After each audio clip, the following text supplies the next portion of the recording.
Okay, let's get into this. For this deep dive, we're looking at something really fundamental, Yeah. something we all do constantly. Thinking. Exactly, thinking. But here's the twist we're exploring today, the idea that it's not just automatic. It's actually a skill. Mm-mm.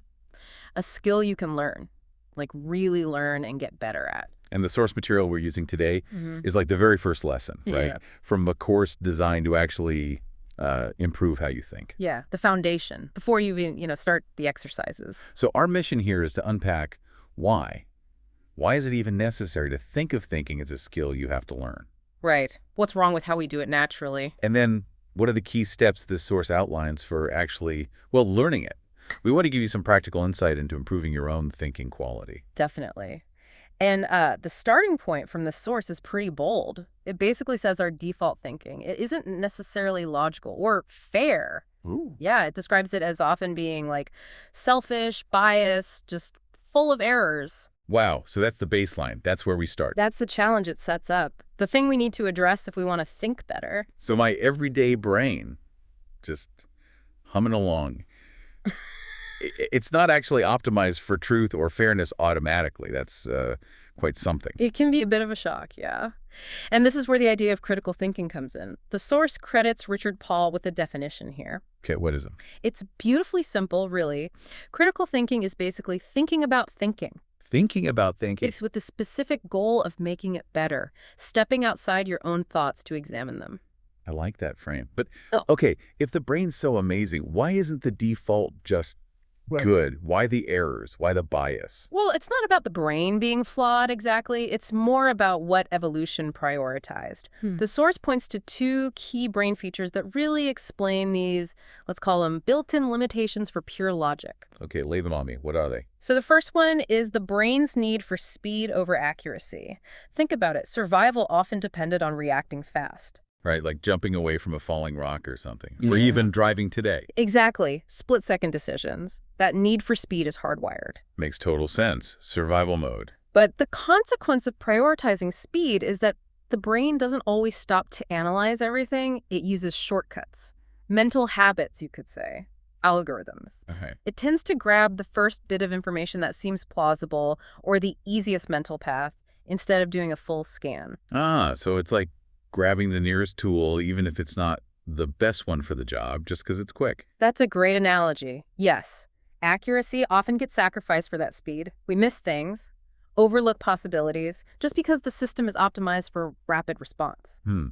So recognizing when my brain is just going for speed, that's part of the skill. A huge part. Okay, so that's feature one, speed over accuracy. Got it. What's the second one? The second one is maybe a bit more uncomfortable. It's the brain's inherent bias towards the owner's desires. Bias toward... Towards you, yeah, towards your interests, your comfort, your survival. The source argues the brain isn't fundamentally a truth-finding machine, first and foremost. Its primary job is to serve the person it belongs to. So my brain is kind of like my loyal, but maybe not totally objective personal assistant. Kind of, yeah. It filters the world through your existing beliefs, your fears, your desires. It gives things a spin that favors you. Can you give an example? Sure. The source uses the ostrich effect, sticking your head in the sand. The brain might actively discourage you from seeking out information that could be painful or upsetting. Like not going to the doctor because you're scared of what they might find. Exactly that. Or maybe avoiding looking at your credit card bill if you suspect it's bad news. Oh, wow. Yeah, I can see that. It's like it's trying to shield me from discomfort now, even if facing the truth is better long term. Precisely. And the source stresses this isn't some moral flaw in you. It's a natural brain bias. We're inherently prone to looking out for number one, that's egocentrism, which we'll touch on, and also group bias. The brain's default wiring reflects that. Okay, so a big part of learning to think better is noticing these tendencies, the need for speed, the self-bias, and consciously pushing back against them. You got it. Recognizing and managing them is key. All right, so the brain's got these default settings that aren't always helpful for clear thinking. Yeah. How does this play out with, like, wants and feelings? How do they all mix together? Yeah. The source gives a really useful model for that. It describes this typical flow between three things: wants or desires, feelings or emotions, and thinking. Okay, walk me through the usual chain reaction. So it often starts with a want, a desire pops up. Like, I want that cookie. Could be. And that want triggers the brain's reward system.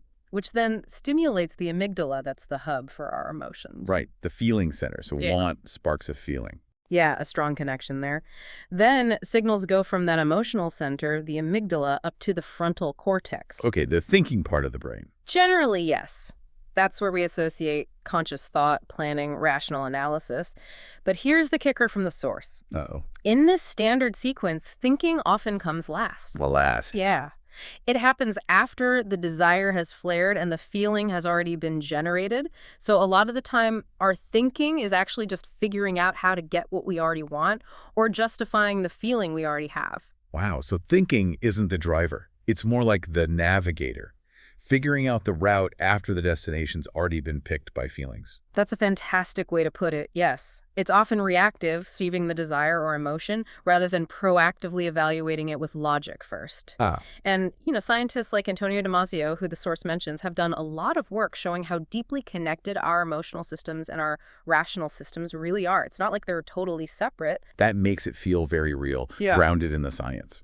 So if our default is this desire leads to feeling leads to thinking loop, then to make more logical choices, we have to somehow interrupt that or change the order. Exactly. Step one is just recognizing that's the typical flow. It helps you understand why you might make a decision that feels right in the moment but maybe doesn't hold up later. Yeah.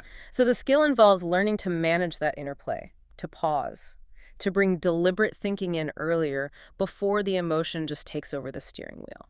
This really hammers home that thinking needs conscious effort. It's not automatic. You mentioned it's like learning, swimming, or driving. Yeah. So how does the source say we actually learn this skill? What are the components? Right. It breaks it down into three main parts. And yeah, just like any skill, it takes understanding the theory and a lot of practice. Okay, part one. Part one is knowing and overcoming obstacles.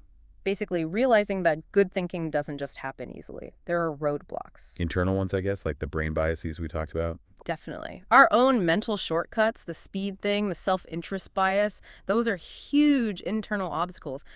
But the source also points to external obstacles. Oh, like what? Things in the world around us, pressure from others to just accept their beliefs, superstitions, media that might push a certain agenda or even manipulate, cultural assumptions that might just be plain wrong. Oh, right. So it's not just my own brain messing with me. It's the whole environment I'm thinking in. Exactly. So being aware of both the internal and external hurdles is step one.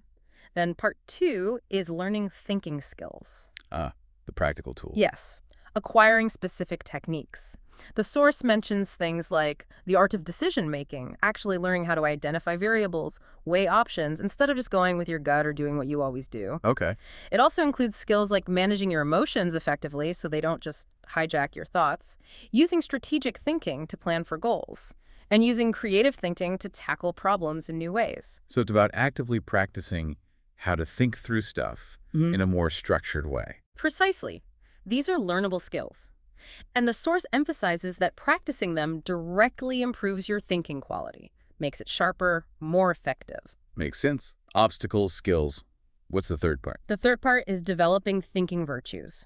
And this adds a really interesting, almost ethical layer. Thinking virtues. What does that mean? Like being a nice thinker. Sorta. It's about the qualities of your thinking process itself. The source argues that just having sharp thinking skills isn't enough. You could be a brilliant thinker but use it for, well, bad ends. Manipulation, rationalizing bad behavior. Ah, okay. So the virtues guide the skills. Exactly. They provide the ethical compass for your thinking. Examples given include things like intellectual humility. Recognizing you don't know everything. Exactly. Knowing the limits of your own knowledge. Then there's intellectual courage, being willing to question your own cherished beliefs or face uncomfortable truths. That sounds hard. It is. Also, intellectual empathy, making a real effort to understand perspectives totally different from yours, even ones you disagree with. Empathy for ideas. Yeah. And finally, being logical and argumentative, but argumentative in the good sense, like building sound arguments based on evidence and demanding that from others, not just, shouting. Intellectual humility and empathy. Wow. Those feel especially needed right now. So this isn't just about being smart. It's about being a good thinker, a fair one. That's the idea. These virtues are presented as essential for thinking that's genuinely fair, accurate, and constructive, not just clever. So the three pillars are Know the obstacles, learn the skills, and cultivate the virtues. That lays it out really clearly. It feels like a whole journey. And the source suggests this is just the start, right? There's more. It does. It hints that future steps would dig deeper into specific biases like egocentrism, that individual selfishness, and sociocentrism, which is like group-level selfishness or bias. Understanding those specific patterns is crucial for overcoming them. Okay, so wrapping up this deep dive, the big message from this source feels, well, really empowering, actually. Thinking isn't fixed. It's not automatic. It's this skill you can genuinely get better at. Right. By understanding its natural flaws, the speed, the bias, By learning actual techniques for decision-making, problem-solving. and by working on developing those intellectual character traits, those virtues like humility and courage. And why should you, listening right now, care about all this? Because fundamentally, the quality of your thinking affects everything. The decisions you make, the problems you solve, how you understand this crazy complex world, how you interact with other people and their ideas. It's the path to being more conscious, more effective, maybe even fairer in how you engage with life. Couldn't say it better. It's about building better mental habits. And that final thought the source leaves us with, it's a bit of a zinger. The world you build for yourself won't change unless you first change the thinking that created it. Yeah. Puts the responsibility right back on us, doesn't it? A challenging thought, but definitely one worth pondering.